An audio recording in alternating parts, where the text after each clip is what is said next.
Hello. So I'm going to show you today how to give read-only access in your Google Ads account. So sign into your Google Ads account. Should looks like something like this. You want to go up and find the tools and settings. It's the wrench icon and click on that.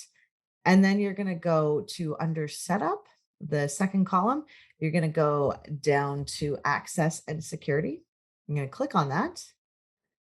And you could just add somebody here and put in their email address, say, uh,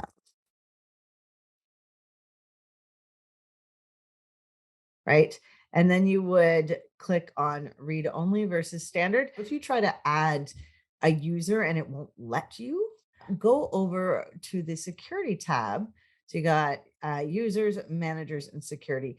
And under your security, this is where your allowed domains would be. So you can add a domain at Gmail or so if you're giving Pip at Seymour Digital Media access and you have the allowed domains turned on, then you would have to add seymourdigitalmedia.com to add my email. So again, you want to go over to users, and on the left hand side, you're going to see that little white plus blue circle, and that's what you would click on. And then you click on read only.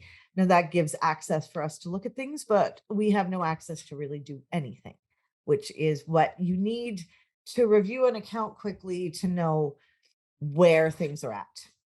And that is it. If you have any questions or what I showed you here today does not look like what's in your account, let me know and we can always hop on a call and go through this. Okay, thanks.